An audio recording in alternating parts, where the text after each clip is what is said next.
te voy a dejar para que tú tengas el escenario y nos invites a escuchar a los expertos. ¿Te parece, Alex? Gracias, Vicky. Pues estamos en un momento estelar de este Foro de Descarbonización AMPAC 2025, donde vamos a invitar a expertos que están trazando la trayectoria de esta hoja de ruta hacia la descarbonización. Y bueno, también dentro del público tenemos expertos, organizaciones no gubernamentales, académicos, autoridades estatales, autoridades federales, transportistas, los amigos de la prensa especializada, todos y también todos los que nos siguen a través de Facebook Live, que les agradecemos muchísimo que estén conectados, que sigan con nosotros. Al término de esta presentación vamos a tener un cóctel, una recepción de bienvenida para todos ustedes que nos acompañen, será un honor que sigan con nosotros. Y bueno, ahora vamos a continuar con un diálogo técnico, un diálogo constructivo, un diálogo donde vamos a aportar los mejores elementos para trazar esta hoja de ruta para la descarbonización del transporte de carga y de pasajeros. Y en ese sentido le doy la palabra a nuestra primera speaker, nuestra primera experta, Casiopea Ramírez, que está con nosotros. Adelante, Casiopea.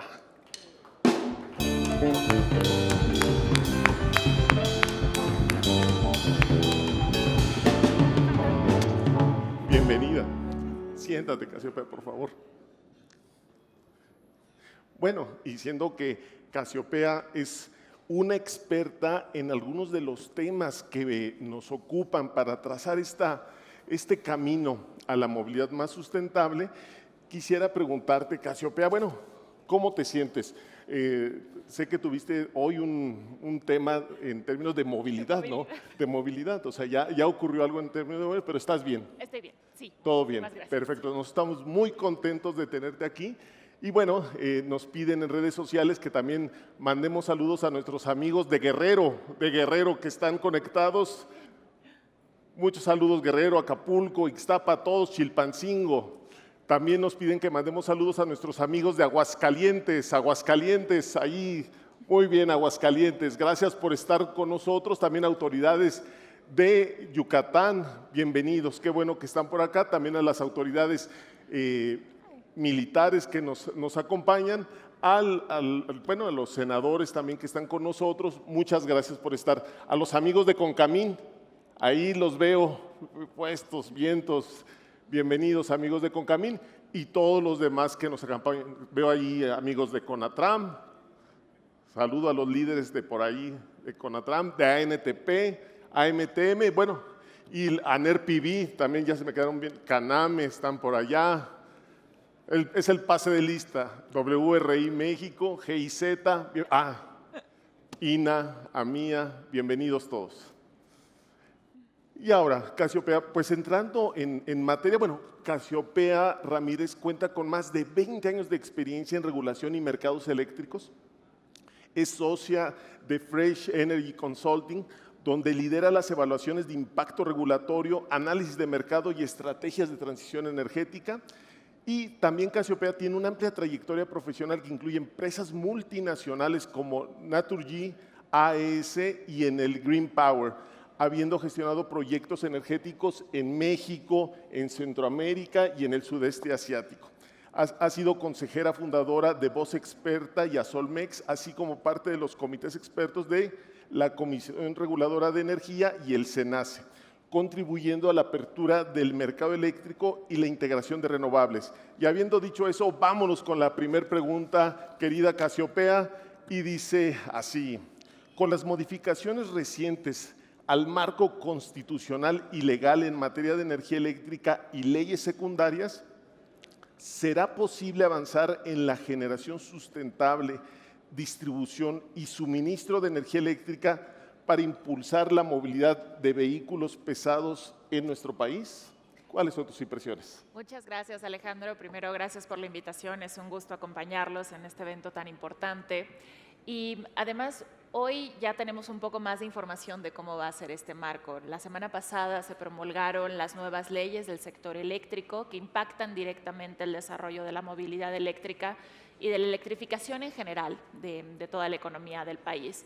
Y la verdad es que tenemos dos retos muy importantes en dos aspectos. El primero es acelerar la inversión en un entorno con reglas nuevas, donde apenas tenemos el marco general, que es la ley del sector eléctrico, que se promulgó el martes pasado, y ahora faltan toda la regulación, manuales, directivas, etcétera, que van a definir los detalles de cómo se va a permitir esta inversión.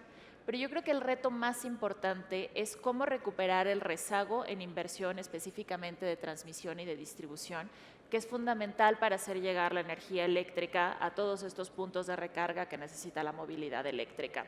¿Y por qué hablo de un rezago? Porque prácticamente los últimos 10 años no se ha invertido en nuevas redes. Y no solamente estamos pensando en esas grandes redes de transmisión que conectan regiones, sino específicamente la red de distribución, que es justo a la red a la que se conectan todos los puntos de recarga o los patios de recarga para este tipo de vehículos.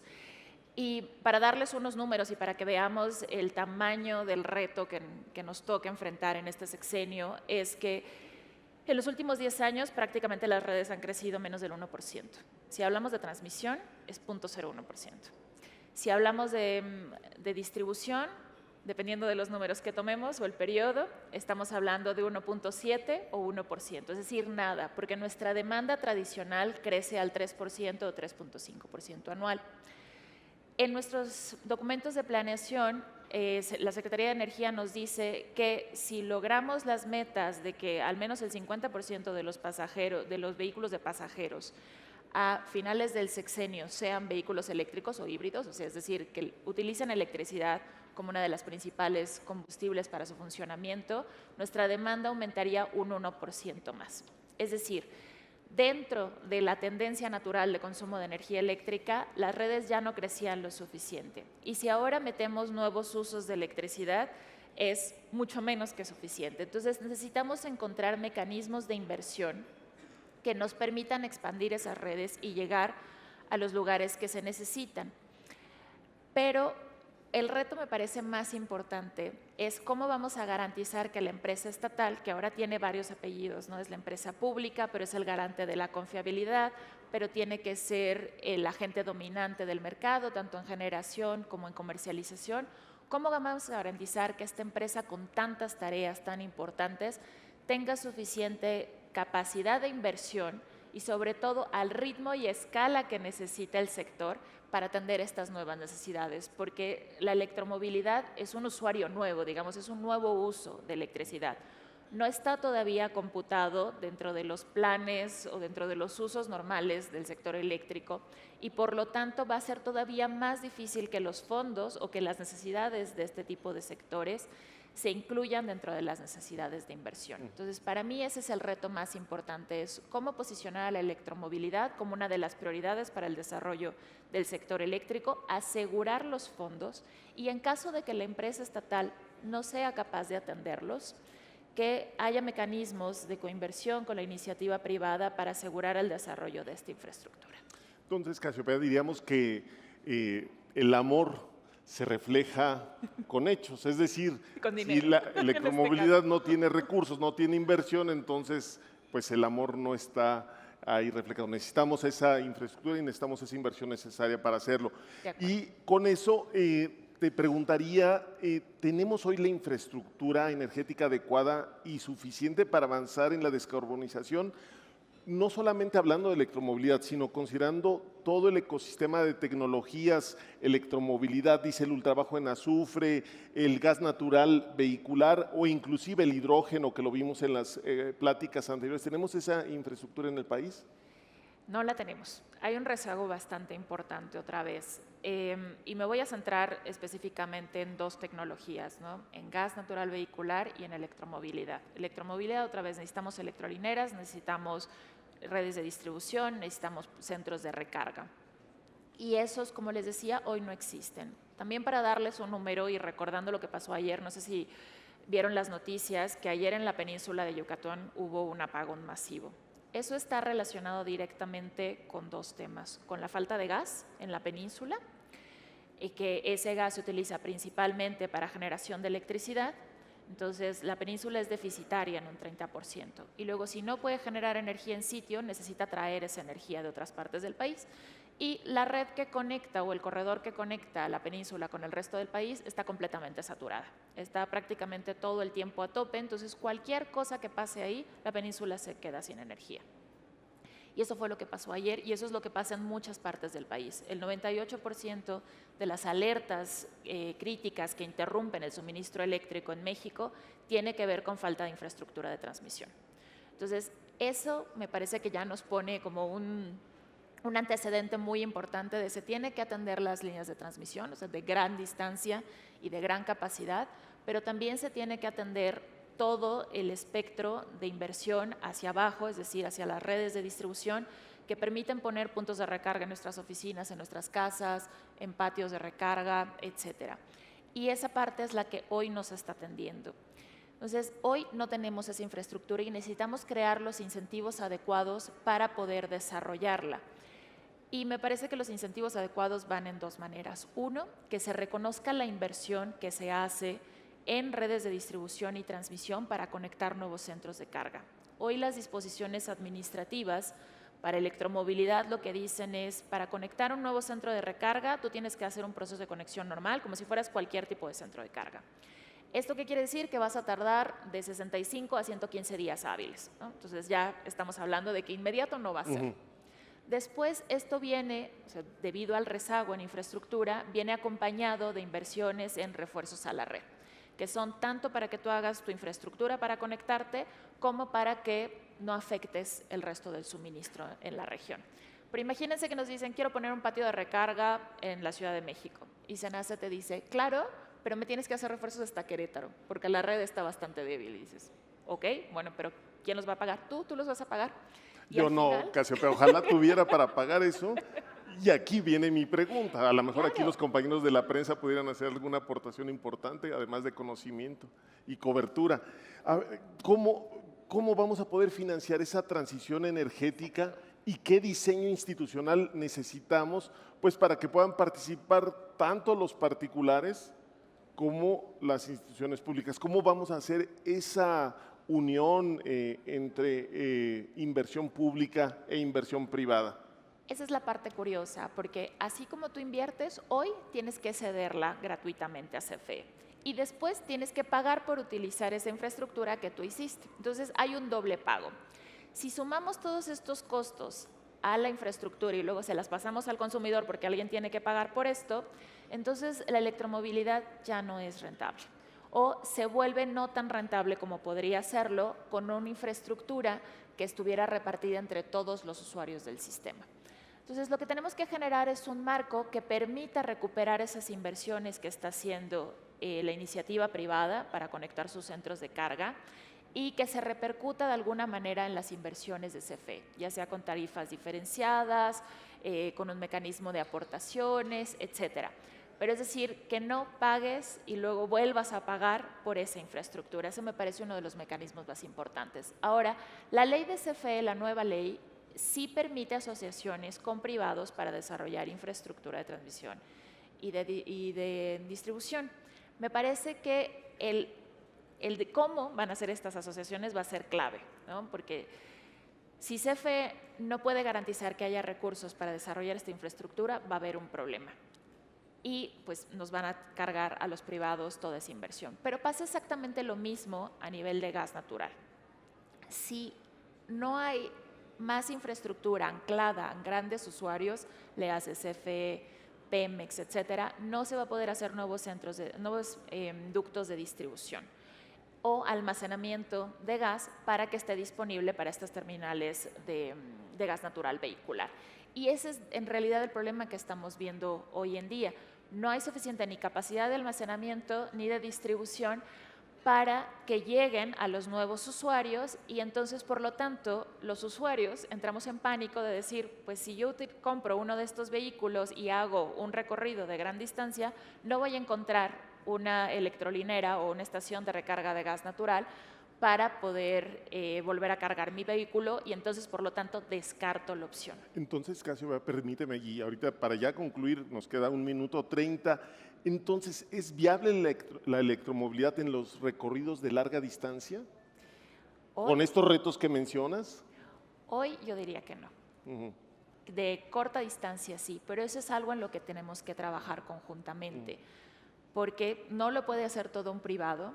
Las carreteras típicamente necesitan permisos federales y si es parte de las metas que tiene el gobierno, entonces tiene que incorporar el desarrollo de esta infraestructura como parte de su Plan México, por ejemplo, o todos los planes de desarrollo de infraestructura, tanto de gas como de electricidad, y también para acelerar los permisos asociados, porque ese es uno de los grandes retos, ¿no? Los permisos no se obtienen de un día para otro. El gobierno ha hablado de simplificación de trámites, de ventanillas únicas para todos los sectores, relevantes.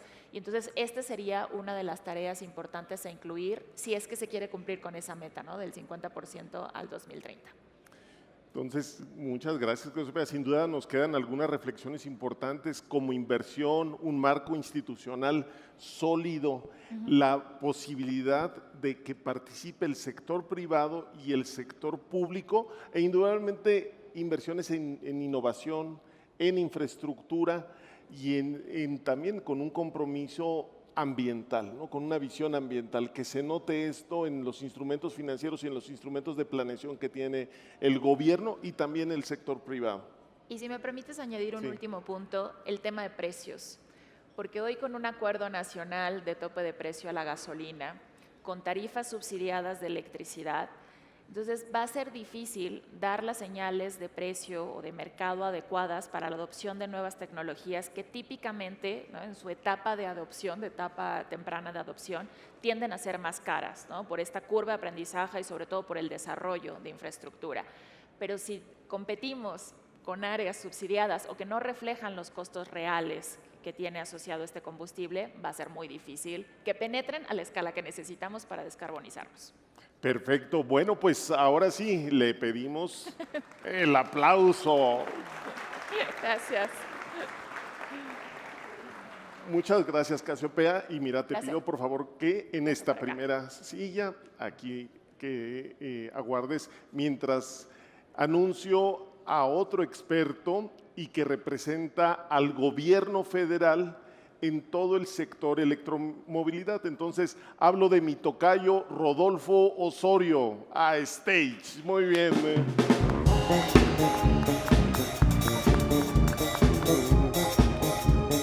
Bienvenido por aquí. Hola, Rodolfo, ¿cómo estás? Mi estimado Rodolfo, pues ha habido toda una mañana de participaciones técnicas, de participaciones muy informadas sobre la visión, los retos y las oportunidades que tenemos para construir esta hoja de ruta hacia la descarbonización. Entonces, en este sentido, como responsable del gobierno federal, me gustaría tener tu perspectiva en alguno de los temas fundamentales. Y antes de eso, pues decirles a todos quién es Rodolfo Osorio. Rodolfo Osorio es el responsable del sector electromovilidad, ni nada más ni nada menos que del gobierno federal. Trabaja directamente en la Secretaría de Economía y es especialista en administración pública, transparencia y participación ciudadana, ya con varios ayeres. Ya no sé quién trae más canas, tú o yo ya no tengo, pero bueno. Sí, algunas.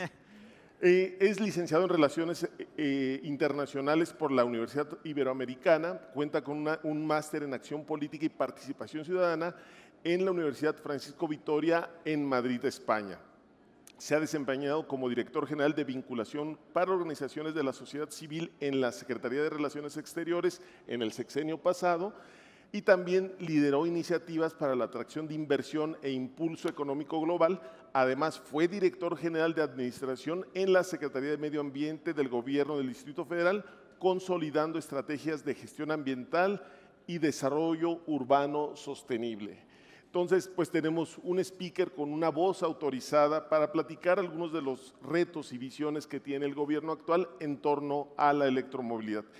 Y con esa base, mi estimado Rodolfo, ¿qué elementos debe de contener esta hoja de ruta para avanzar en la electromovilidad en México? Pues antes que nada, muchas gracias, estimado Alejandro, y pues saludo con mucho gusto a todos los participantes a este importante foro, igual a la gente que nos sigue a través de las redes sociales.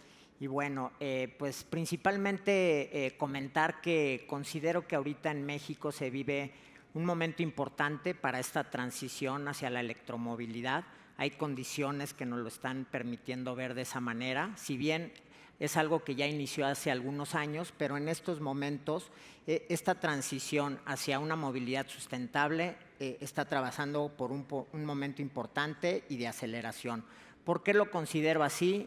Principalmente por 3 razones. La primera, el liderazgo de la presidenta Claudia Sheinbaum y del secretario Marcelo Ebrard, 2 figuras comprometidas con este tema desde hace muchos años. Yo recuerdo al licenciado Marcelo Ebrard cuando fue jefe de gobierno en la Ciudad de México, pues desde ese entonces apostaba por soluciones a la movilidad sustentable. El emblemático programa de Ecobici, el primer programa de taxis eléctricos que se implementó en la Ciudad de México, y eso habla pues de este compromiso. También aprovecho para enviar un cordial saludo de parte del secretario, y después estaremos atendiendo un evento acá al lado en la Secretaría con la empresa Dina, presentando el autobús eléctrico Taruk. En segundo punto que quiero comentar, aparte de este liderazgo… ¿Se está moviendo la electromovilidad? Se está moviendo ahorita la electromovilidad. Eso fue en términos televisivos un comercial, ¿no? Exactamente. Otro punto importante es la planeación a corto y mediano plazo, justamente a través de esta importante estrategia que es el Plan México. El Plan México busca fortalecer nuestra industria nacional, busca consolidar nuestras cadenas de valores y sobre todo pues el apoyo a la industria y a las MIPYMES. Entonces, esta planeación que se enfoca en apoyar a 20 sectores estratégicos de nuestro país, y dentro de ellos la electromovilidad, así como la producción de energía eléctrica, creo que es un instrumento que nos va a ayudar mucho en este objetivo de transición. Está el Plan México, y dentro del Plan México también se contemplan 10 rutas del bienestar. Estas 10 rutas del bienestar lo que buscan es transitar en los sistemas de transporte público a transporte eléctrico o con mejor tecnología inicialmente. Y por último, como parte de este momentum que está viviendo nuestro país, pues es indudable la fuerza de nuestra industria automotriz y de autopartes. Presentes aquí, muchos de ellos muy comprometidos con el tema. Ya vi sus presentaciones y la verdad que una felicitación a todos. La verdad que eso es lo que se requiere, cerrar la pinza y trabajar en equipo entre gobierno federal, gobiernos estatales, municipales, iniciativa privada, así como la academia, por los retos que vienen de las nuevas licenciaturas y carreras, así como pues la sociedad, los colectivos que son parte pues fundamental, ya que ellos son los principales usuarios. Gracias, mi estimado Rodolfo. Y tocas algunos temas muy relevantes. Uno es el compromiso, la visión que tiene el actual gobierno federal que encabeza la doctora Claudia Sheinbaum, y también la visión que tiene el secretario de Economía, Marcelo Ebrard, que ya desde antes venía trabajando precisamente en los trabajos de electromovilidad desde la Cancillería, y hoy se están retomando, bueno, y tú liderando este esfuerzo por parte del gobierno federal, y eso lo vemos muy positivo. Fíjate que un reto que observamos siempre es el tema de la coordinación institucional, es decir, que a veces como sector privado, como industria automotriz, teníamos hasta 7 ventanillas para tratar el mismo tema de electromovilidad, y hoy vemos en tu persona como un vértice de coordinación que nos puede ayudar muchísimo a facilitar este diálogo técnico constructivo, lo cual agradecemos y reconocemos, estimado Rodolfo. Muchas gracias. Y también tocaste un tema bien relevante, que es el de la industria establecida en México. Las marcas que están representadas aquí son marcas que invierten en el país, que están contribuyendo a lo hecho en México. Son empresas que son legalmente empresas mexicanas que están desarrollando inversión, generando empleo y obviamente nutriendo toda esa cadena de suministro. Entonces es un círculo virtuoso que le va a permitir a México seguir siendo líder, tal como hoy lo somos en la exportación de tractocamiones, en la producción de vehículos pesados y sexto productor mundial de autobuses. Habiendo dicho eso, estimado Rodolfo, ¿qué condiciones institucionales consideras que para el diseño de políticas públicas se requiere, pues sí, para avanzar a la electromovilidad en el transporte de pasajeros y de carga, que como recordemos es un mundo totalmente diferente de la electromovilidad de los automóviles, de los vehículos ligeros? Sí, totalmente es un mundo diferente, pero pues integrado al final, ¿no? Con compromisos y necesidades que comparten. Entonces, así como comentabas, justamente esta estrategia en la Secretaría de Economía de diseñar sectores específicos, coordinadores para la atención directa a todas las empresas nacionales, en mi caso en el sector de la electromovilidad, para que se tenga esta ventanilla y fluya más, ¿no? Y también con la intención de la atracción de inversiones extranjeras que puedan tener un punto de contacto y un facilitador con las demás dependencias. En esta estrategia, pues justamente en esta hoja de ruta, pues uno de los temas más importantes y que tocaste es justamente la coordinación interinstitucional. Afortunadamente en esta administración se está viendo, hay una gran colaboración estrecha entre todos mis colegas de la administración pública, llámese la Semarnat, la CENER, la CFE, SEDATU, ¿no? Todas, la Secretaría de Infraestructura, Comunicaciones y Transporte, caminando hacia un mismo objetivo, lo cual considero que es fundamental para poder tener este avance en el tema. Otro es que haya mucha claridad en cuanto a la normativa y a los estándares, principalmente para los usuarios, así como para los fabricantes. Esto nos va a facilitar el poder transitar en estos temas. De igual manera, parte de la estrategia del Plan México son estos incentivos que se están planteando como incentivos al nearshoring, ¿no? O políticas para la infraestructura, con incentivos fiscales, programas de capacitación, también con incentivos que creemos que es parte fundamental, la parte de la capacitación, debido a que, pues bueno, justo pues lo que hace falta es que cada vez más jóvenes, ¿no?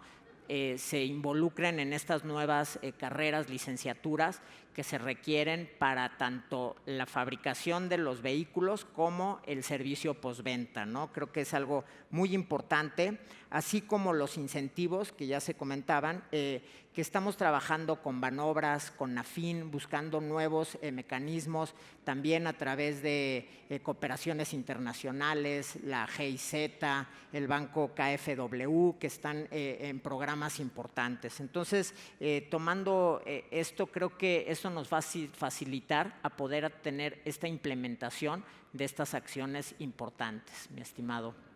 Pues es digamos, es muy agradable escuchar que existe esta coordinación transversal entre las autoridades, que hay esa colaboración y que pues tengamos ese diálogo constructivo entre todos. Y eso lo aplaudimos desde la industria automotriz de vehículos pesados que está establecida en México, mi estimado Rodolfo. Y para concluir en estos 3 minutos, te diría que en la política pública para la descarbonización, ¿qué acciones se deben de tomar para renovar la flota de vehículos pesados de carga y pasaje que circula en el país? Más o menos tenemos 1.600.000 vehículos pesados circulando y cuya antigüedad promedio pues casi llega a los 20 años. Antigüedad promedio, eso quiere decir que tenemos vehículos de 40 años, carcachas, chimeneas con neumáticos, con llantas circulando, que obviamente tienen implicaciones gravísimas para la seguridad de las personas, la seguridad vial y obviamente impactos muy negativos para el medio ambiente. Entonces, y esta tecnología, por cierto, la tecnología promedio de esta flota pues es Euro 3. Sí. Y hoy estamos en Euro 6, que contamina 90% menos que la tecnología promedio que está en el país. ¿Cómo le podemos hacer como gobierno, industria, para avanzar en esta renovación del parque vehicular? Pues sin duda es uno de los grandes retos, ¿no? Es donde pues se tiene que echarle mucha cabeza, ahora sí que mucho trabajo. Como se comentaba en las exposiciones anteriores, pues sí, es una flota muy amplia, con tecnología muy antigua, 18 años, ¿no? El promedio, pero unos muy viejos, pues desde el punto de vista considero que es fundamental pues tener normas más estrictas, ¿no? Normas que deban implementarse con las fechas límites para las renovaciones de las flotas. Esto es fundamental. En los nuevos programas concesionados de transporte público ya se les exige una renovación de flota cada periodo, pero tenemos que trabajar mucho en esa parte, ¿no? Adopción de estándares de emisiones cero, como los que se tienen en California, creo que también serían fundamentales aquí en nuestro país, y estamos trabajando con la Semarnat en la elaboración y vislumbrando, ¿no?, qué acciones se tienen que hacer para poder tener estos estándares y estas normas necesarias en nuestro país. Y pues indiscutiblemente pues una infraestructura de carga, como se comentaba, es uno de los retos que tenemos, que haya suficiente generación de energía, distribución, cogeneración. Creo que las leyes secundarias llegan en un momento muy oportuno. Finalmente la CENER se está hablando. El liderazgo de la nueva secretaria creo que va muy enfocada en ese camino, la cogeneración, apostar desde luego a energías renovables, la solar, eólica, hidrógeno verde. En los estados hemos tenido reuniones con varios secretarios de Desarrollo Económico y están contentos de que vienen inversiones importantes en plantas de hidrógeno verde. Entonces creo que un conjunto de todas estas acciones pues sin duda facilitarán pues que en el futuro podamos ir renovando estas flotas que pues finalmente pues es la parte más contaminante, y aparte es donde prácticamente el 70% de las personas y las mercancías se están moviendo todos los días. Entonces es una contribución muy importante para poder aportar en lo que nos toca como sector a la descarbonización de nuestro país.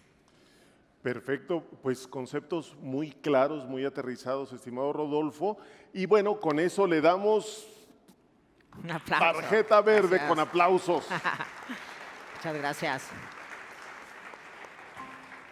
Y es momento de presentar a nuestro siguiente speaker. Muchas Gracias. Y les pido nada más que se recorran un Sí. lugar y le damos la bienvenida a Alfredo Martínez Morales. Adelante, mi estimado Alfredo. Bienvenido, Omar. Bienvenido. Bueno, directo desde USA, desde California, aterrizando Alfredo Martínez Morales, pues otro de los expertos que tenemos. Alfredo, doctor PhD por la Universidad de California, Riverside, que bueno, a lo largo de su vida académica, pues tiene diversos reconocimientos en algunas de las universidades más prestigiadas en Estados Unidos y en otras partes. Actualmente se desempeña como director gerente de la Iniciativa de Investigación de Energía Solar del sur de California, y también es profesor investigador del Centro de Investigación y Tecnología Ambiental, el CICER, de la Universidad de California, Riverside. También es investigador principal tanto en el Laboratorio de Recursos Energéticos como en el Laboratorio de Materiales Avanzados y Dispositivos Energéticos. Ha realizado contribuciones significativas en la ingeniería, permisos y despliegue de microredes a lo largo del sur de California. Su investigación abarca fuentes de energía renovables, altamente integradas, sistemas de almacenamiento de energía e infraestructura para apoyar la electrificación del transporte, incluyendo los tan mencionados vehículos eléctricos de batería y vehículos eléctricos de celda de combustible de media y alta carga. Pues con ese impresionante currículum, con una vertiente muy académica, muy sólida, te damos la más cordial bienvenida y te agradecemos que hayas volado desde California para acompañarnos el día de hoy en este foro de descarbonización. Y habiendo dicho eso, estimado Alfredo, de acuerdo a tu perspectiva, información y preparación académica y también de política pública, en materia de transporte transfronterizo, ¿qué objetivos y plazos continúan de cara a la descarbonización? Recordemos que en este momento estamos viviendo una transición importante a nivel internacional y con nuestros socios comerciales. Entonces, en el transporte transfronterizo, ¿qué objetivos y plazos continúan en este camino hacia la descarbonización? Bueno, Alex, una pregunta muy importante, pero antes que responder, pues muchas gracias por la invitación a la familia de ANPAC. También saludos al programa de Alianza MX. Ahí veo a Yael. Yael, saludos. Y también a todos los que nos acompañan por medio de Facebook Live. Bueno, como profesor investigador, nosotros tenemos quizás la dicha de poder colaborar con diferentes grupos. O sea, no solamente es la investigación técnica, pero también trabajamos con las comunidades, trabajamos con la industria, trabajamos con las agencias regulatorias. Entonces, aunque el momento ahorita se podría decir que es bastante incierto, afortunadamente ya se han hecho planes a largo plazo. Entonces, por ejemplo, para el 2050, tanto Canadá como México como los Estados Unidos se han comprometido a tener pues, emisiones neutras cero. Entonces quiere decir que independientemente, aunque tengamos que resolver bastantes dificultades hoy en día, por múltiples razones, bueno, ya existe esa visión a largo plazo. Entonces es algo que es muy positivo. La otra es que, por ejemplo, en el caso de California y Baja California, pues el comercio realmente aporta demasiado a ambas economías. Entonces, todos los jugadores, todas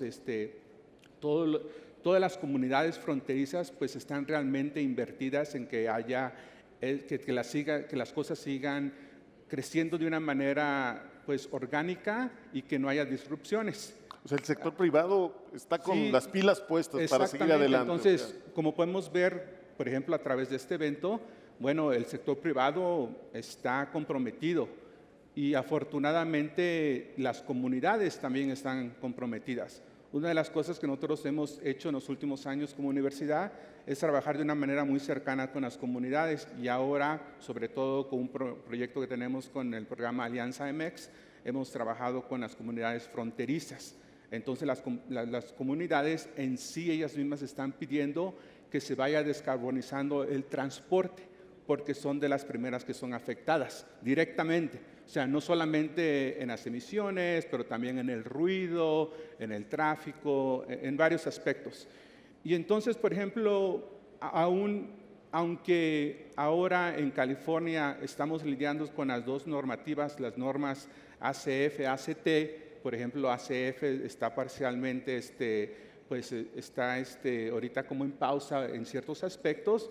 De todos modos, se sabe que aunque hay una pequeña disrupción en el momento, porque son planes a largo plazo, se va a poder mantener esa incrementación de fabricación de vehículos cero emisiones para el 2036 y también se van a ir comenzando a reemplazar las flotillas, sobre todo las flotillas que son parte del Estado, porque al nivel federal aún hay que haya mucha presión para que no se vaya enfocando tanto en el ¿cómo se llama?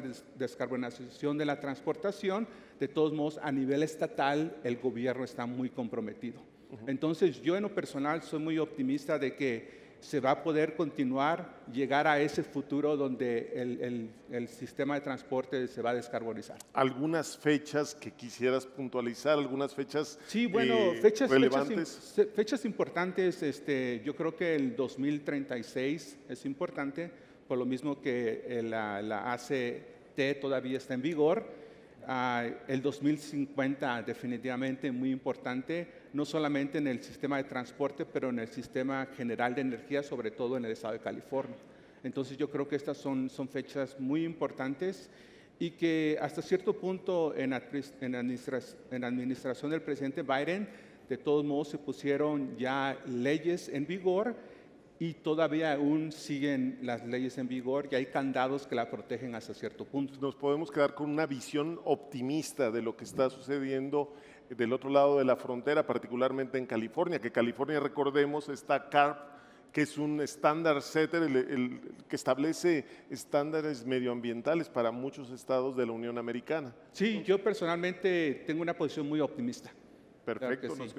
Y, mi estimado Alfredo, ¿cómo ha cambiado la política de transición a tecnologías más limpias y transporte sustentable con el nuevo gobierno? Bueno, con la nueva administración hay retos inmediatos. O sea que la administración, aunque lleva poco tiempo vigente, en 60 días ha pasado muchísimo, en todos los aspectos.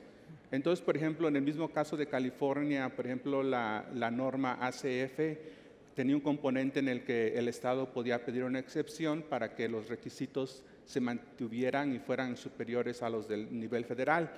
Por lo mismo que la administración que hoy en día está en la Casa Blanca iba a poner resistencia, entonces el Estado decidió mejor no retirarla, de tal manera que no hubiera ese conflicto entre lo que quería hacer el Estado y lo que está pensando la administración.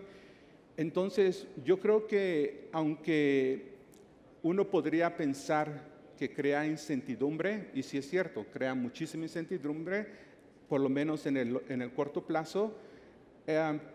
Por un lado, también ciertas partes de la industria han visto esos 4 años como una oportunidad de respirar, una oportunidad en la que tú puedes planear cómo haces el reemplazo de tu flotilla, qué tipo de mecanismos de inversión se pueden ir diseñando, cómo puedes quizás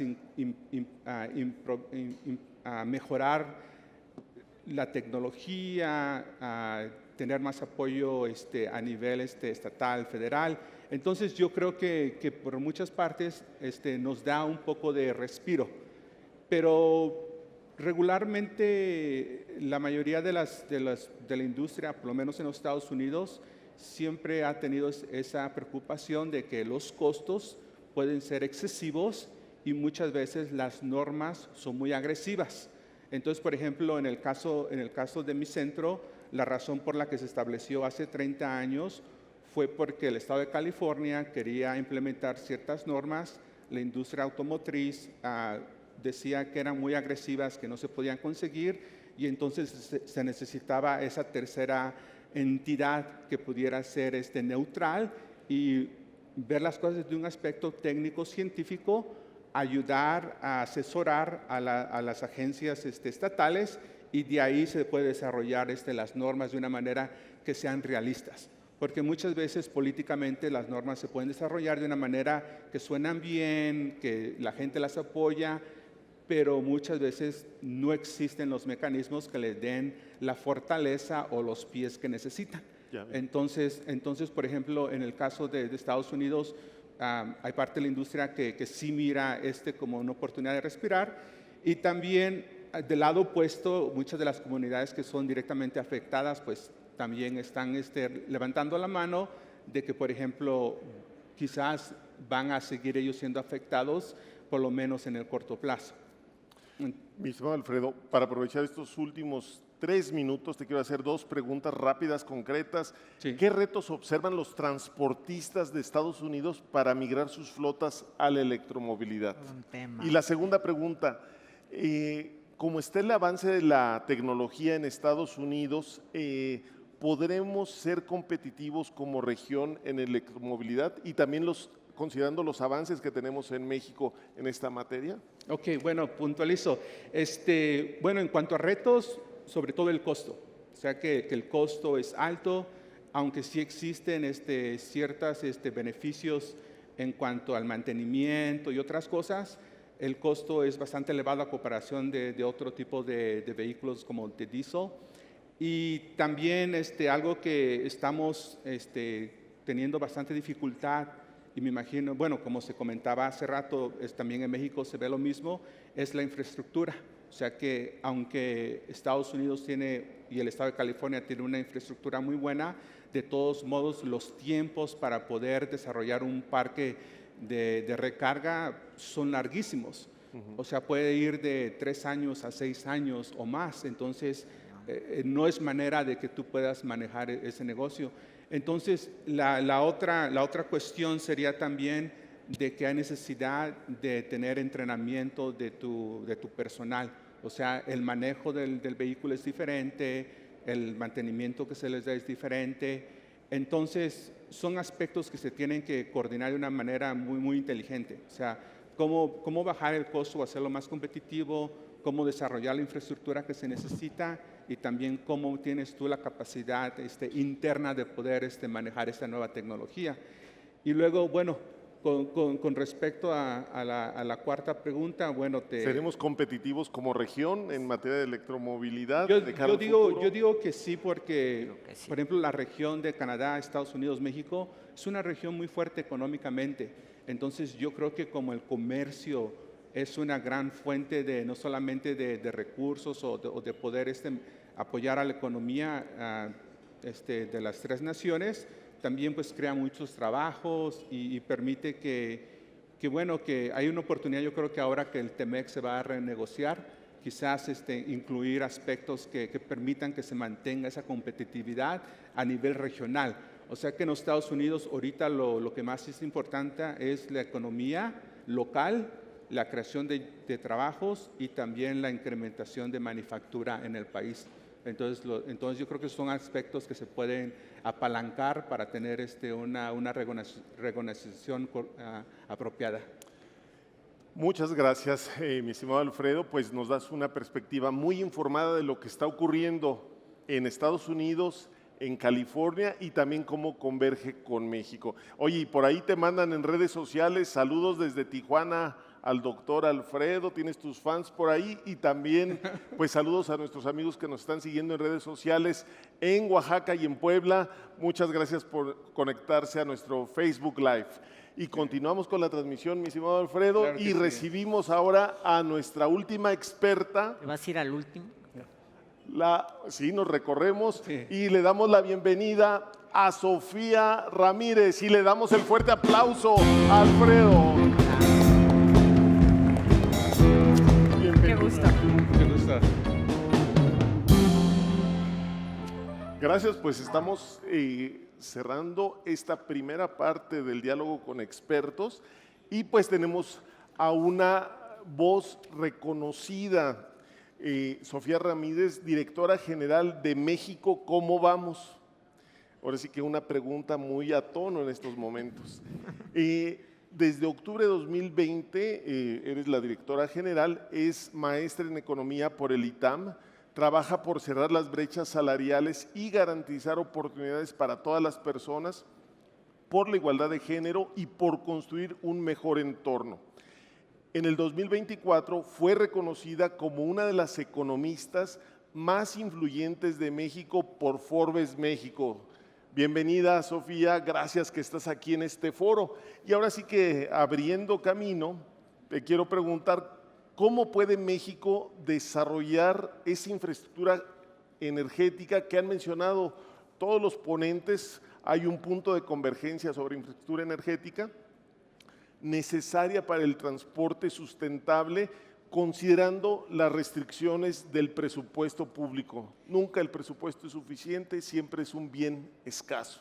Totalmente de acuerdo, pero más ahora. Me parece que es sabido por todos que estamos en pleno proceso de consolidación fiscal y hoy más que nunca la coinversión privada junto con la pública es la salida a prácticamente cualquier problema público. Entonces, la electromovilidad tiene muchas capas de este problema que hay que ir desagregando. Y yo creo que el primero es el piso parejo. Necesitamos certeza jurídica para que la inversión privada pueda llegar a donde tiene que llegar y donde tenga además certeza de las reglas del juego. Un momento complicado porque ya nos contaba Casiopea en las nuevas publicaciones de las leyes secundarias, por supuesto, todavía no se acaban de definir los reglamentos, las normas y demás. Yo creo que ese es el primer paso. Necesitamos tener muy clara la participación del sector privado en la generación de energía eléctrica, porque pues sabemos que lo que entendíamos como prevalencia energética, prevalencia en la generación de energía eléctrica por parte de CFE, pues tiene muchos matices. Entonces, yo creo que vamos por buen camino en tener esa certeza jurídica respecto a la generación. Pero luego viene la siguiente capa. La siguiente capa tiene más que ver con la oportunidad. Creo que todos han hablado de la importancia de la gestión de las redes. Tenemos muy claro que para poder tener electromovilidad se tienen que poner los incentivos en los lugares correctos para que queramos invertir y haya retorno. Bueno, para esa inversión se necesita, por supuesto, un Estado que ponga reglas claras, reguladores que sean sensatos, pero por otro lado, necesitas generar la promoción y los incentivos para que la inversión privada quiera entrarle a la parte de electromovilidad. Hay una serie de datos interesantísimos que nos dicen que más de la mitad de los vehículos de carga que están ahorita circulando son de micro y pequeñas empresas, o de persona, camión y de pequeñas empresas. Son tus datos, Alejandro, no es ninguna sorpresa. Pero por otro lado, estamos hablando que ahí hay 96% de las empresas, es decir, la mitad de los camiones están en 96% de las empresas. Entonces hay que voltear a ver a las micro, pequeñas empresas para que se sumen a la transición con incentivos muy particulares, distintos a la otra mitad de los vehículos que está en las empresas medianas y grandes, porque ahí pues hay una serie de economías de escala, hay una mayor capacidad para invertir en la transición energética y sin duda creo que el debate está justamente en cómo estamos gastando el dinero público, que ya platicamos, no es algo que nos sobre ni hoy ni nunca, pero menos hoy, y parte del tema es vamos a querer generar subsidios, que no nos alcanza para los subsidios, o vamos a generar más bien incentivos adecuados para que los actores económicos pues nos arriesguemos a invertir en esos rubros dependiendo de las necesidades de cada empresa y cada sector. Perfecto, pues me llevo muchos apuntes, piso parejo, certeza jurídica, claridad de las reglas, oportunidad de la inversión y de nuevo, este binomio inversión público-privada. Y en este sentido, Sofía, ¿qué mecanismos de coordinación institucional, y ya lo comentaba mi tocayo Osorio, a nivel federal, estatal y con el sector privado se requieren para desarrollar esa infraestructura energética y física tan necesaria? Pues mira, creo que el rol de organizaciones como ANPAC justamente es ir identificando en el territorio, dada la amplísima presencia que tienen, dónde se necesitan estas inversiones y dónde se necesita la colaboración a nivel local, porque claramente nadie conoce mejor la carretera que quien la maneja y quien vive ahí. Entonces, esa regulación o esa coordinación entre lo local y lo federal, digamos, para la generación de lineamientos a nivel federal, pero sobre todo para la generación y la transmisión de energía eléctrica, demanda el trabajo a nivel cancha. Yo creo que ese es un rubro muy importante que no podemos brincarnos. Tenemos experiencias de otras latitudes, ya platicaba el profesor Osorio sobre el caso californiano, pero en el caso de Europa, pues también tenemos ejemplos muy claros cómo la colaboración a nivel local hace toda la diferencia para poder llevar a cabo este tipo de transiciones energéticas, insisto, en un entorno donde no tenemos la cantidad de dinero que tiene Europa para subsidiar, pero sí podríamos tener otro tipo de incentivos a sumarse al mercado de bonos de carbono, por ejemplo, en el caso de las empresas grandes, que ya hablamos que es 45% de la flotilla entre las medianas y las grandes, pero también podríamos estar hablando de pues incentivos mucho más locales para el cobro de impuestos, la inversión, la exención impositiva, créditos fiscales, para que las pequeñas empresas que quieran sumarse pues puedan hacerlo de una manera mucho más ágil sin que les representen mayores erogaciones o pues simplemente no mayores costos. Perfecto. Y en ese sentido, ya específicamente, ¿qué incentivos fiscales o mecanismos, instrumentos financieros consideras necesarios para acelerar la inversión en la infraestructura energética de México y hacer posible esta transición al transporte más sustentable? A veces nos hace falta, y ahora ya todo el mundo habla de incentivos, todo el mundo habla de presupuesto, instrumentos financieros, inversión, pero ¿qué requerimos concretamente? ¿Cómo podrían operar? Obviamente con las restricciones del tiempo que tenemos. Claro, mira, yo creo que me iría 2 pasos atrás porque esto es muy importante. Hay que recordar que la integración regional con Estados Unidos es súper importante. Si tenemos en cuenta que el 65% de lo que exportamos pasa por carreteras y que es importante que del otro lado de la frontera exista la misma infraestructura para mantener ese trasiego pues, de mercancías, de bienes, por supuesto, de todo lo que tiene que ver con las cadenas de suministro, pues es muy importante voltear a ver cuáles son justamente los incentivos del otro lado de la frontera. Por un lado, pues sí, tenemos esta parte de la integración de las cadenas de suministro en en manufacturas de productos de alta tecnología. Esos productos de alta tecnología es donde se hacen las pilas, las baterías. Tenemos que invertir, tenemos que tener esa discusión para que haya incentivos fiscales no solo para las electrolineras o para la inversión en electromovilidad, sino también en el desarrollo de tecnologías que hagan, como decía el profesor Osorio, que sea mucho más rápida la carga, que sea más eficiente, que sea ágil, que sea sencilla. Bueno, en esos términos, Estados Unidos y México tienen tal compenetración que prácticamente el déficit en manufacturas flexibles, que es todo lo de robótica, todo lo de innovación en la manufactura, tienen prácticamente México y Estados Unidos una compenetración tan grande que Estados Unidos puede sentirse cómodo con la integración con México. Entonces, yo pensaría que cualquier incentivo fiscal que se desarrolle en México referente a la electromovilidad no puede pasar desapercibido de cuáles son las posibilidades y los incentivos fiscales del otro lado de la frontera, que sabemos que con la administración Trump se retira toda la discusión de descarbonización, pero que por otro lado, a nivel local, el caso de California es muy icónico, pero a nivel estatal, en muchas otras entidades de ese país, pues también hay todavía una discusión y una demanda por mantener digamos, vivo el diálogo alrededor del cambio climático. Creo que las últimas estimaciones es que si seguimos por donde vamos, el incremento en la temperatura en los próximos años será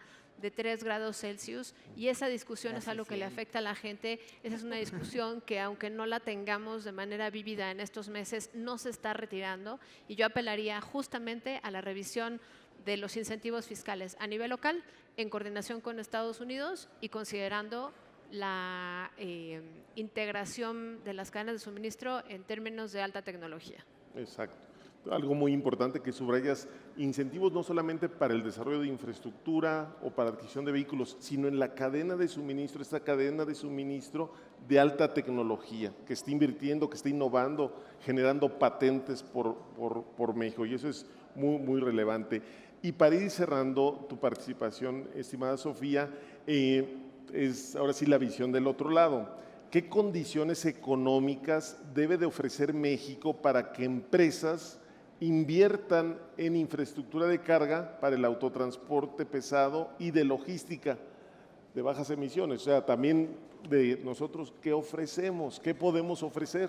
Yo te diría que hay que regresar a la primera cosa que te dije, cancha pareja. Necesitamos tener el piso parejo, necesitamos tener certeza jurídica de que lo que se patenta se protege, que lo que se invierte es mío, que los permisos que se me han concedido como empresa no se me van a quitar en el camino, en la discusión judicial. Entonces, primero que nada, tenemos que brincar el charco del verano que tenemos con la elección al Poder Judicial, porque de ahí va a depender ya no la regulación y la norma, sino la interpretación y la aplicación de la misma. Yo creo que ese es un gran punto. Segundo tema, para que la inversión llegue tenemos que tener certeza y lo último que tenemos en este momento es certeza. Tenemos muchas más incertidumbres de las que teníamos hace apenas 6 meses.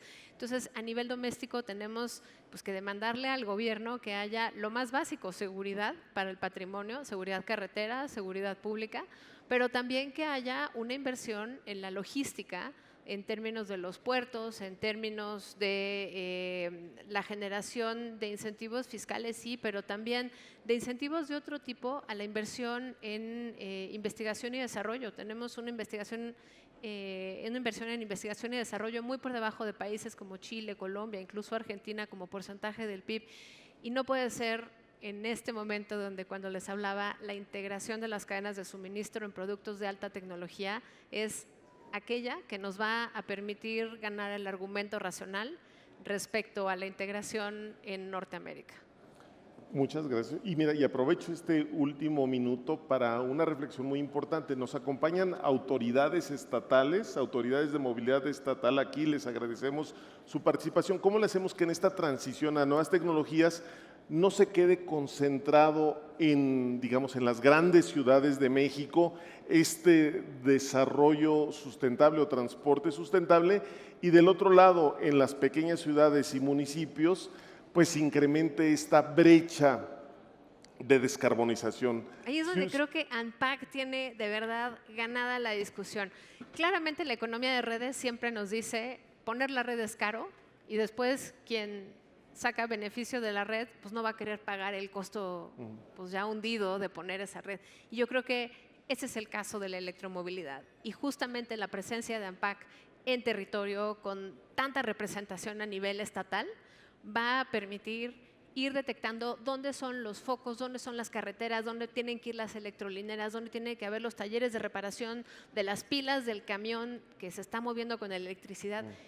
Esa chamba tiene que ser a nivel local. No hay forma que a nivel Ciudad de México o a nivel federal tengamos la respuesta a ello. Entonces, más bien es una tarea pendiente, porque siempre, siempre, siempre es un tema quién paga el costo de la red una vez que se implementa, y yo creo que en este caso es exactamente lo mismo. Tenemos que poner incentivos a nivel local, tenemos que trabajar con autoridades locales, con proveedores locales. E insisto, creo que la posición relativa que tiene ANPAC en la industria es inmejorable para ello.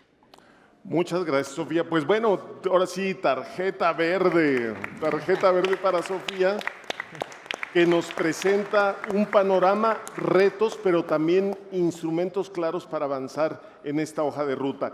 Y ahora iniciamos, pues, otra parte muy importante de este diálogo, porque nos acompañan protagonistas de la transición energética, quienes están liderando desde la empresa pública, desde las empresas privadas o como autoridades, están protagonizando este cambio. Entonces tenemos algunas participaciones aquí y le quisiera dar la palabra al presidente de la Asociación Mexicana de Autoridades de Movilidad, Ricardo Serrano. Le pido el micrófono para Ricardo Serrano, que está acá, por favor.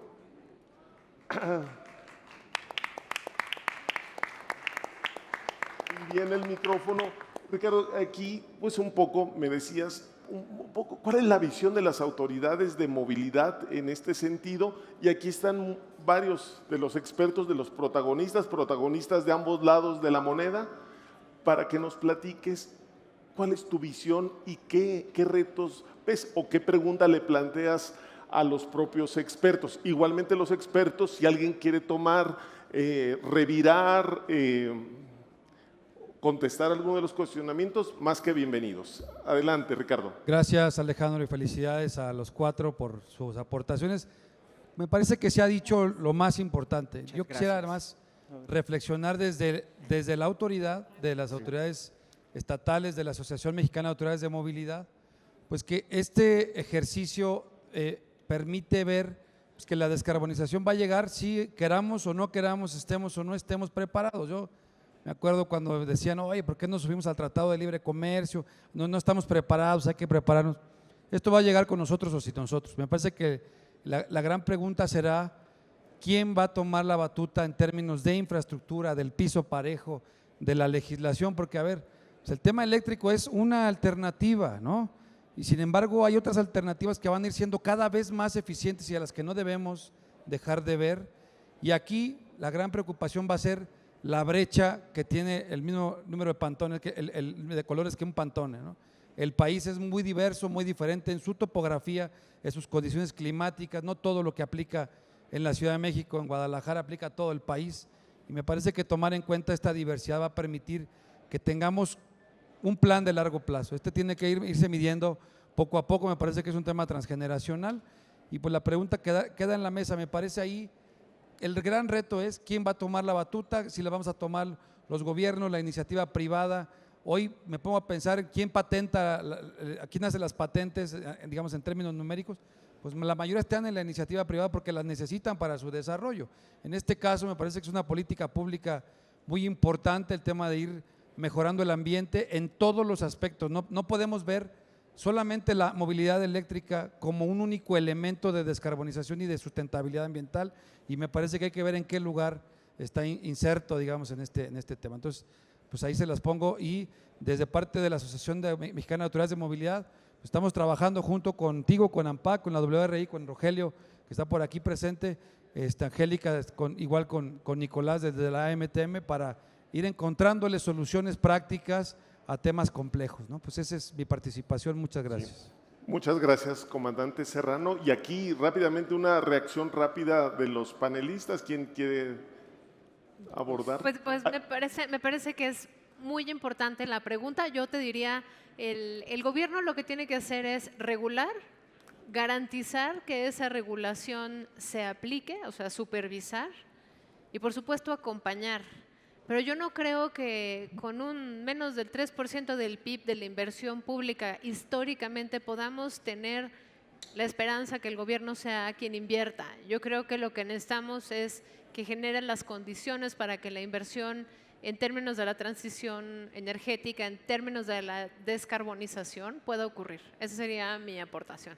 Una reacción rápida, Rodolfo Osorio. Pues básicamente también comentar que recientemente estuvimos en uno de los eventos de la MAM y lo cual pues nos permitió llevarnos la perspectiva justamente de todas estas problemáticas y diferentes situaciones que se viven en cada estado para poder trabajar de la mano con ellos. Y bueno, desde la Secretaría de Economía, pues mencionar justamente el acompañamiento a las empresas, a la producción nacional, a las MIPYMES, sumarlas, como se comentaba, son fundamentarlas, sumarlas en estas cadenas de valor y fortalecer 100% a través del Plan México y del programa de Hecho en México nuestra industria nacional. Perfecto. Casiopea, adelante. Yo voy a insistir en el tema de precios. O sea, tenemos que generar el mecanismo de incentivos, retomando lo que decía Sofía, adecuado en términos de precios. Si nos mantenemos en entornos que sigan subsidiando tecnologías obsoletas, por ejemplo, la importación de vehículos viejos, completamente obsoletos, que no cumplen normativa, etcétera, va a ser mucho más difícil la adopción porque no estamos reflejando la verdadera estructura de costos para poder facilitar la adopción de nuevas tecnologías. Entonces, me parece que de ese lado, de la parte de precios, tenemos mucho trabajo que hacer para que realmente se creen los incentivos económicos para invertir y para transformar nuestras flotillas. Muchas gracias. Bueno, y tenemos rápidamente otra pregunta de otro de los líderes también en el sector de transporte urbano. Les pido que le acerquen el micrófono para que se vea, porque está un poco bajito. Nicolás Rosales, presidente de AMTM. Hola. Que nos dé su perspectiva y, si es el caso, pregunta a los expertos. Mira, yo creo que lo han abordado de una manera muy integral, los felicito, pero creo que pocas veces coincidimos entre operadores y autoridades. Un diferendo, operadores, autoridades, sí. ¿Qué hay aquí? Tenemos visiones distintas a veces. Y hay convergencia. Y hay convergencia. Tenemos que cambiar y transitar a uso de energías limpias, sí. Pero hay que ser claros, no todo va a ser electromovilidad, no todos los sistemas van a ser electrónicos. Tenemos grandes retos, falta de generación de energía, transferencia, almacenamiento y centros de distribución. Entonces, ¿qué vamos a hacer? Tenemos que usar tecnologías mixtas, como lo están comentando, DUVA, gas o híbridos, pero tenemos grandes retos para eso. Primero, incentivos financieros y fiscales, como decía Sofía. Costos, como decía Casiopea. Estudios claros y puntuales, como nos decía Alfredo. Y políticas públicas claras, como decía Rodolfo. Y todo eso se tiene que transitar en modelos de negocio viables y sostenibles a lo largo del tiempo. ¿Por qué? Porque decía Rodolfo, ya hay reglas para cambiar la flota.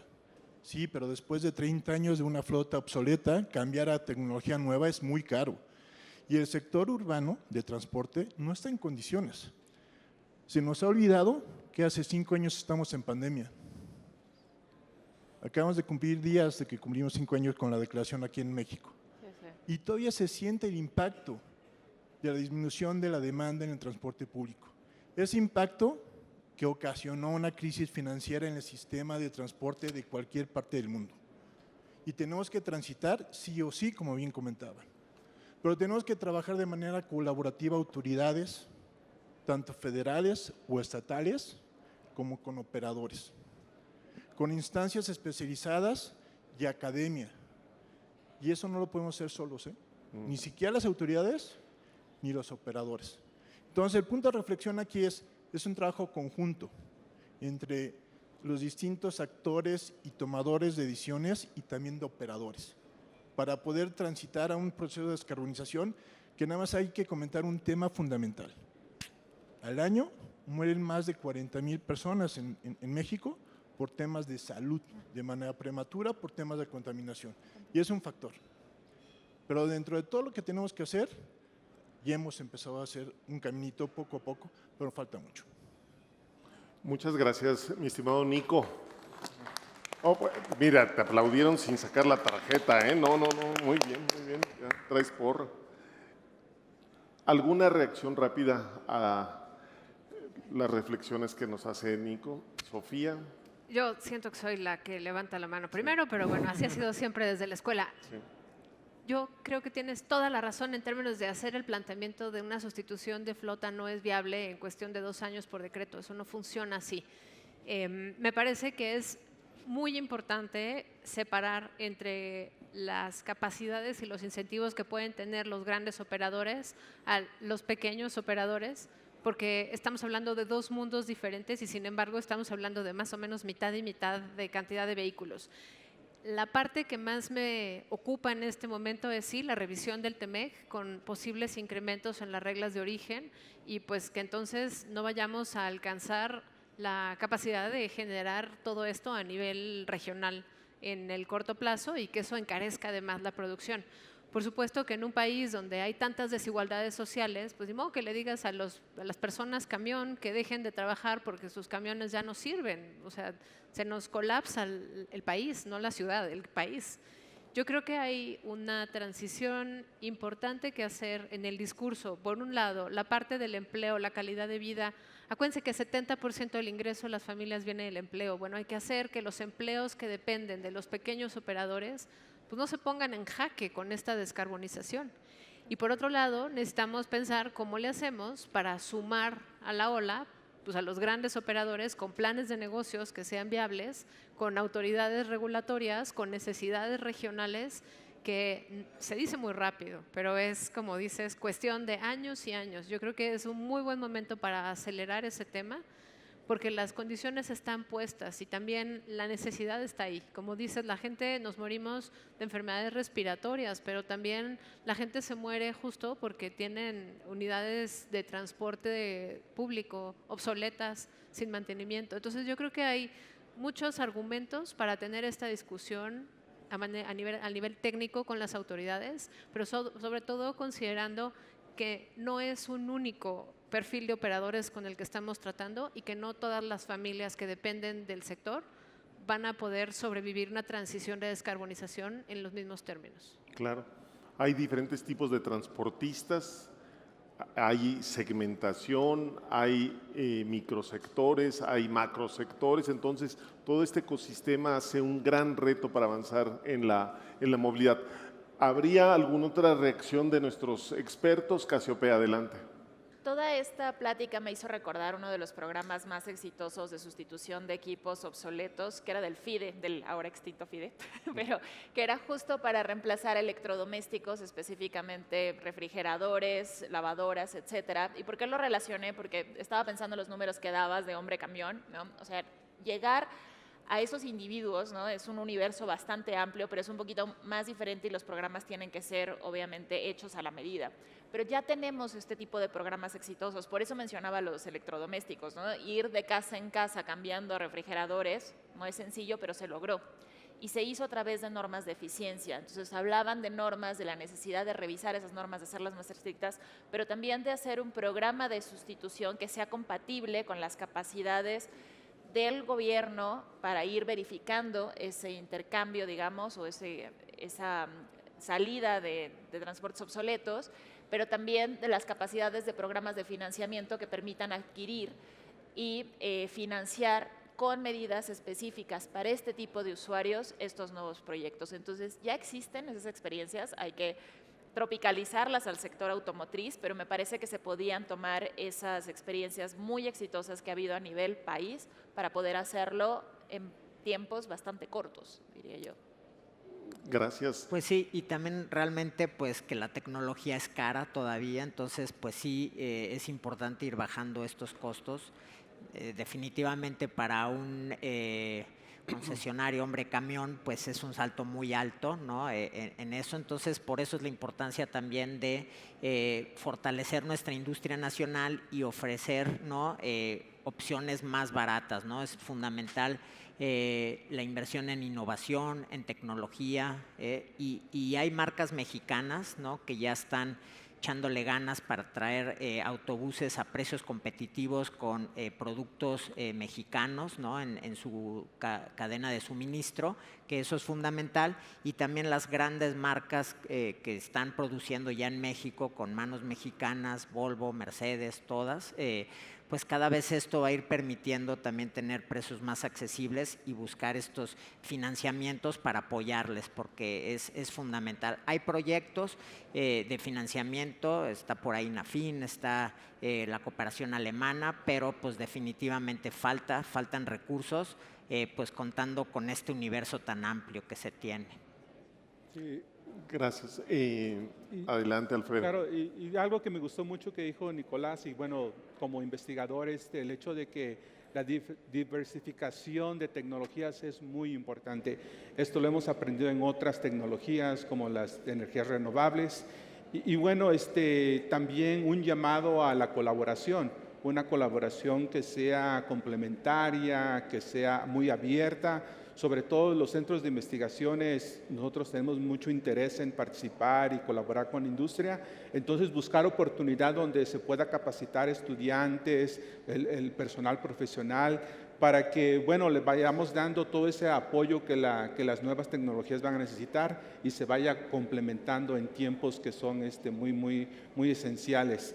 Entonces, bueno, pues muchas gracias por la invitación y es magnífico. Este tipo de eventos yo creo que son realmente lo que se necesita para seguir avanzando de una manera pues sustentable. Así es, y mencionas un tema fundamental, la colaboración entre academia, organizaciones no gubernamentales. Aquí tenemos algunas, GIZ, WRI, UITP, entre otras, industria, gobierno, todo y público en general, medios de comunicación que nos hacen posible extender nuestra voz a la opinión pública.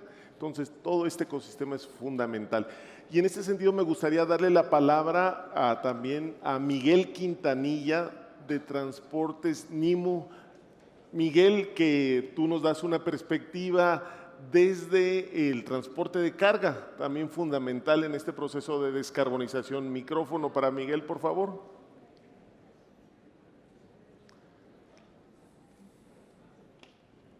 Gracias, Alex. Sí, y ¿cómo están? Buen día, buenas tardes ya a todos. Soy Miguel Quintanilla. Yo llevo 4 años usando vehículos de carga eléctrica. Soy autotransportista de carga y me invitaron aquí de AMPACT, ¿no? Con la bandera de Canacar. México tiene la urgencia, pero también la oportunidad de descarbonizar el sector, ¿no? El último dato, y por lo que entré al autotransporte de carga limpio que vi en México, es que representaba el autotransporte de carga un porcentaje grande de las emisiones, ¿no? Que en el país.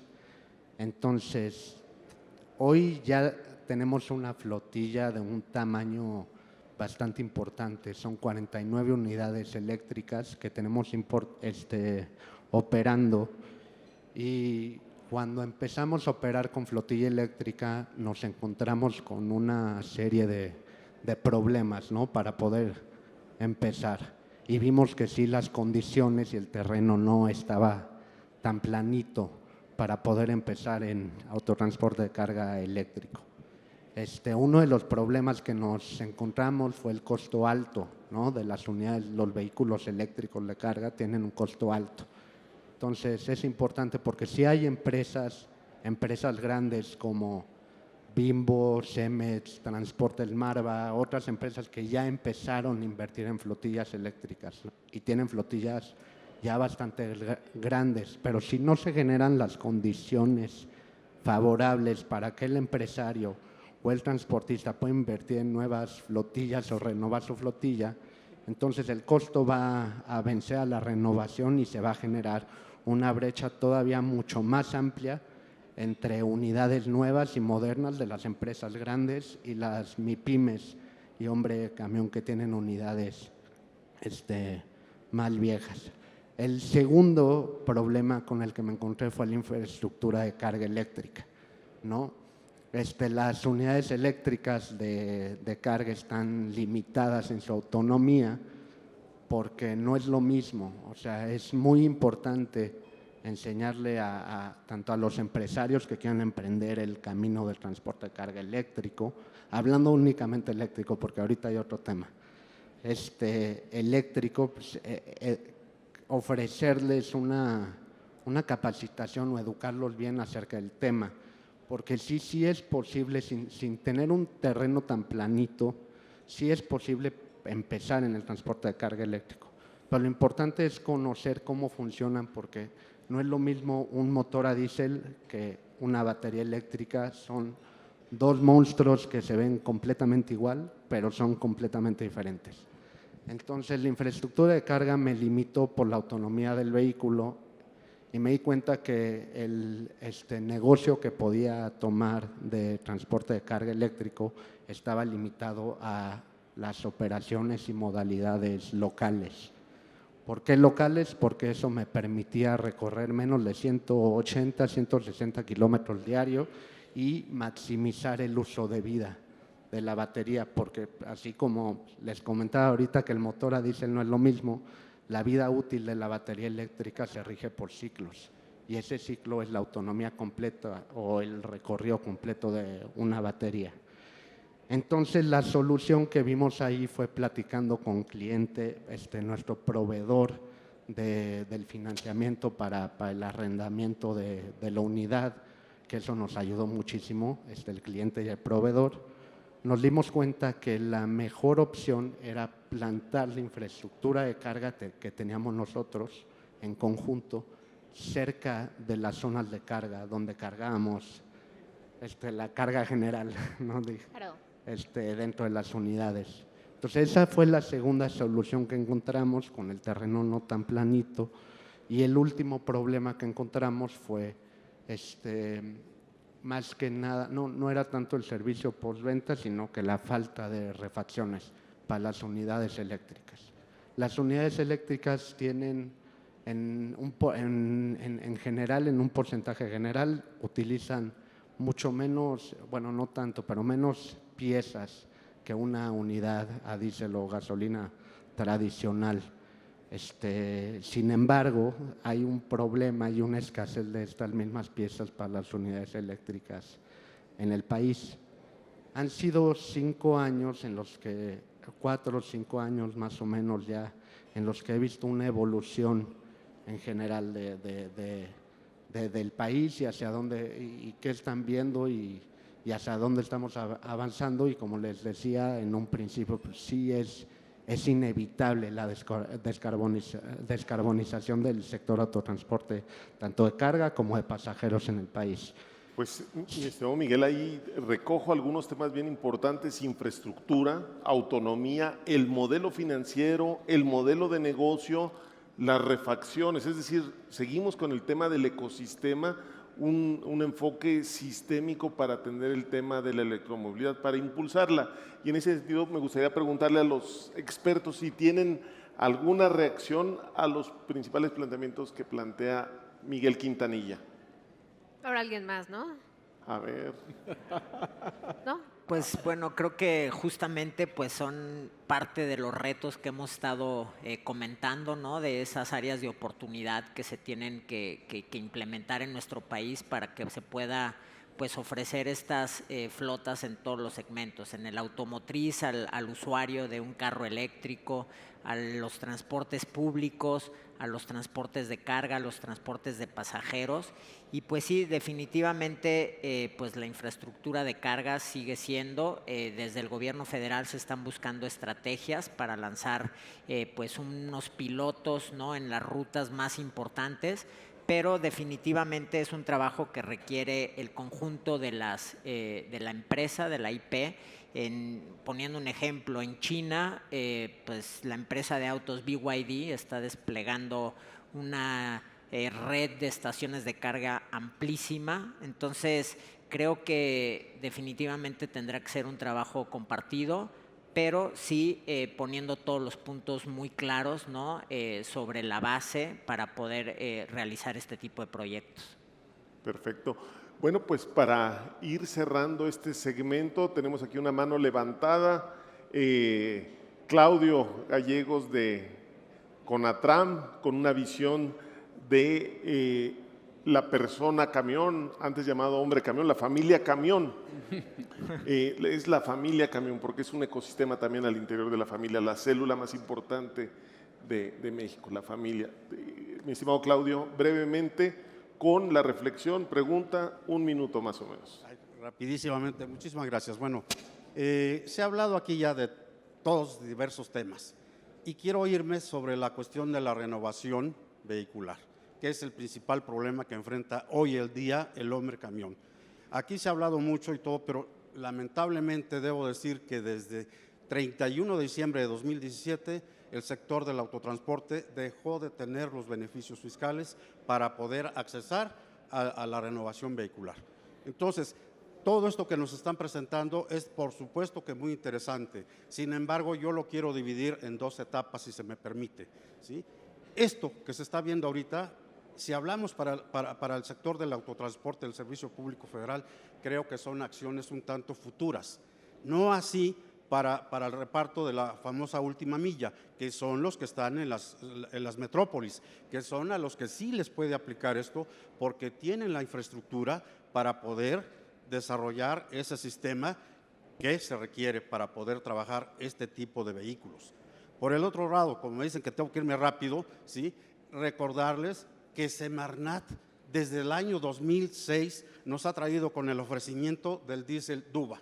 Y es la fecha que todavía no lo tenemos. Lo hay, pero no con la distribución necesaria para poder cumplir con ese requerimiento de aplicar o de instalar tecnologías modernas. Yo se los he dicho, así ustedes como distribuidores nos regalaran esas tecnologías, ¿sí? Implicaría un problema. ¿Por qué? Porque no contamos con el combustible necesario para que funcionen esas tecnologías. ¿Y a qué nos llevaría? A tener un mantenimiento, ¿sí? Correctivo, ya no preventivo, correctivo por el daño que se le ocasionaría al sistema de inyección. Entonces, yo creo que todo esto, de verdad, yo los felicito, muy bueno, ¿sí? Pero se hablaba incluso, el representante del gobierno de la Ciudad de México, no recuerdo tu nombre, perdón, que vienes de California. Por supuesto. Alfredo Martínez Morales. Alfredo. Y es gobierno federal, Rodolfo Osorio representa al gobierno federal. Bueno, pues ahí está más que claro cuáles son las condiciones que tenemos como sector en nuestro país y cuáles son las que imperan allá. Y si a pesar de que allá la economía para el transportista es mucho mejor que la de nosotros, ¿sí? Vemos que no están ellos preparados, bueno, están preparados, pero hablan de que la economía es fuerte. La señorita hablaba de costos, por supuesto que estoy de acuerdo, los costos no nos dan para poder accesar. Entonces, yo creo que implementar normas más estrictas, con todo respeto, eso ya lo hemos vivido y no nos ha llevado ni nos llevará a buenas acciones por parte del sector. Muchísimas gracias. Gracias, mi estimado Claudio. Y recojo 2 temas bien importantes. Tú dices, oye, el proceso de descarbonización mediano, largo plazo, pero ahorita lo que urge es la renovación de la flota más vieja. Y del otro lado destacas la importancia del suministro estratégico, consistente y de calidad del diésel ultra bajo en azufre, el Duba.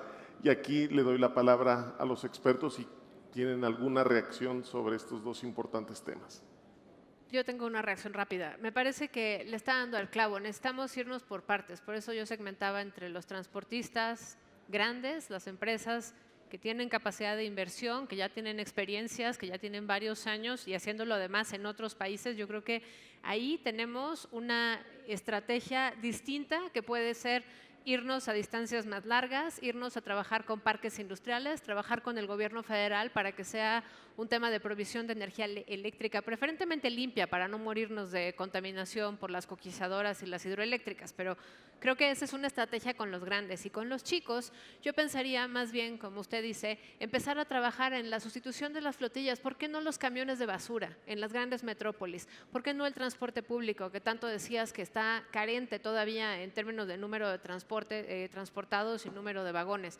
Yo creo que hay discusiones paralelas y creo que regresando, tú me haces una pregunta al principio, Alejandro, sobre si teníamos que irnos a los lugares más remotos o los lugares de concentración urbana. Yo empezaría ciertamente por donde hay ya la infraestructura y donde hay la gran concentración de las transacciones más grandes, con los grandes transportistas, con las flotillas, con la instalación eléctrica y sí, ir tomando la experiencia de quienes ya llevan 4 o 5 años haciéndolo en largas distancias para hacer una revisión sistémica donde el gobierno federal entre pues, a acompañar en esta revisión de requerimientos. Perfecto.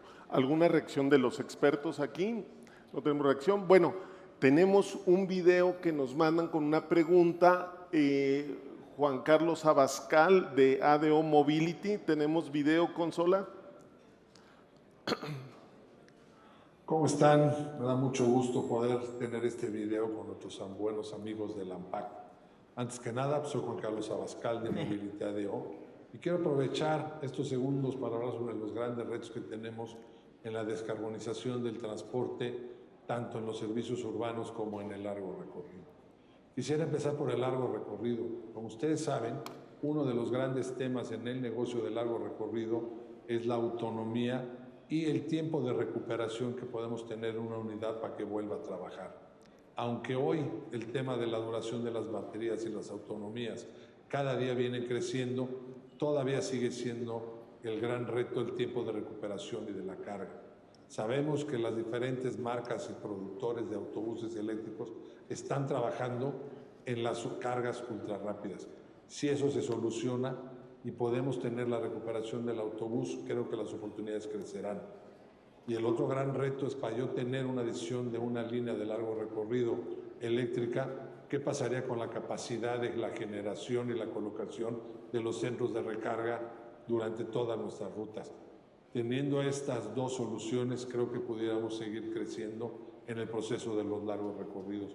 El reto es grande, pero sé que ustedes como fabricantes están trabajando en las diferentes soluciones y nos daría mucho gusto como empresa operadora comprometido con el medio ambiente y el futuro de las tecnologías limpias, pues poder hacer esas pruebas de las tecnologías y de cambiar el largo recorrido hacia la electromovilidad. En los servicios urbanos, pues la electromovilidad es una realidad. Tenemos los ejemplos de la línea 3 en la Ciudad de México, que fuimos los primeros en electrificarla, y ahora tenemos operaciones en la Ciudad de Mérida eléctricas, y bueno, y las siguientes ciudades que podemos ir electrificando. Yo creo que los dos grandes retos que tuvimos ahí es que el marco legal y el modelo de negocio junto con las autoridades sea una realidad, que puedan ser sustentables, que puedan ser implementados, y bueno, y la infraestructura de carga y de energía para poder hacer el cambio. Yo creo que el servicio urbano está mucho más adelantado en las diferentes soluciones tecnológicas para implementarlos y ahora solamente hay que crear los modelos financieros entre autoridades, empresas operadoras, empresas de energía y fabricantes de cargadores para que esto se haga una realidad. Es un tema de voluntades, de volumen de negocio y de modelos de negocio capaces de implementarse rápidamente. Creo que los retos están ahí, los conocemos y pues está claro que gobierno e iniciativa privada somos los que vamos a solucionar la descarbonización en el tiempo. Felicidades al ANPAC, sé que están reunidos la gente que pueda hacer el cambio y cuenten a las empresas operadoras como solución de futuro en la descarbonización. Muchísimas gracias. El sector del autotransporte de carga en México se enfrenta a desafíos energéticos directamente, su competitividad y su sostenibilidad. La modernización del sector también requiere y depende del apoyo del gobierno en forma de políticas e incentivos que promuevan la adopción de tecnologías limpias y el desarrollo de una infraestructura necesaria. La participación y coordinación del sector público y privado se vuelven relevantes para enfrentar estos desafíos. El reto del autotransporte de carga radica principalmente en equilibrar la necesidad de balancear la actividad económica con una imperante demanda de una sostenibilidad ambiental. Pues creo, Israel Delgado, también transportista que está en Tijuana, nos hace favor de participar y creo que hay coincidencia en todos los temas, en todos los puntos que han expresado. Creo que ha sido suficientemente discutido por nuestros expertos Y retomo algo que se dijo. Los protagonistas del cambio, los protagonistas que pueden hacer esto realidad están presentes en este foro. Desde el sector público, el sector privado, los expertos, la industria, las organizaciones no gubernamentales, los think tanks, todos están aquí y juntos podemos hacer este cambio para trazar esa ruta hacia la descarbonización.